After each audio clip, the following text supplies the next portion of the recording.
Bocah perempuan berinisial I, 12, yang nekat membunuh ibu kandungnya sendiri ternyata masih kelas 6 SD di salah satu sekolah di kota Medan.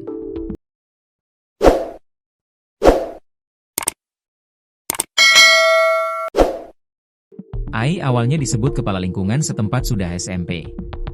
SD kelas 6, kata Kanit PPA Satreskrim Polrestabes Medan Ibtu Diarmasinaga, Rabu, 10 Desember 2025. Peristiwa pembunuhan itu terjadi di rumah korban di Jalan Dwikora, Kelurahan Tanjung Rejo, Kecamatan Medan Sunggal, Medan, Sumatera Utara, Rabu, 10 Desember 2025, sekitar pukul 5 waktu Indonesia Barat. Kepala Lingkungan V, Kelurahan Tanjung Rejo, Kecamatan Medan Sunggal, Tono, mengatakan korban berinisial FS, 42. Korban tewas dengan 20 luka tusukan di tubuhnya. Kalau yang saya lihat itu cuma di lengan saja. Rupanya dilaporkan dari pihak polisi, ada sebanyak 20 tusukan pisau di tubuh korban, ungkapnya dikutip dari Tribun Medan.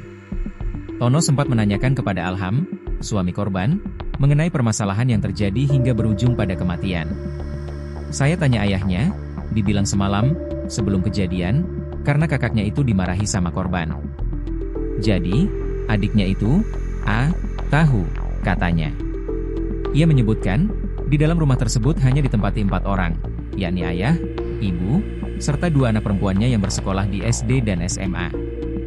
Tono mengaku tidak mengetahui adanya masalah serius sebelumnya. Sebenarnya sangat akrabnya orang itu, ia seperti anak sama ibu. Tidak ada jaraklah mereka ini. Ibunya pergi pagi mengantar keluar anaknya. Anaknya mau berangkat sekolah, dipanggilkan Grab. Anaknya dua-dua perempuan, pungkasnya.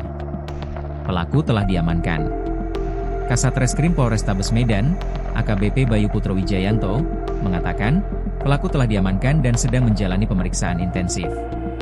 Pelaku sudah dibawa ke Polrestabes Medan, hingga kini masih proses pendalaman dan pemeriksaan dengan pendampingan, ucapnya dilansir dari Tribun Medan. Bayu menjelaskan bahwa proses pemeriksaan terhadap A dilakukan dengan hati-hati mengingat usianya yang masih di bawah umur dan kondisi psikologisnya.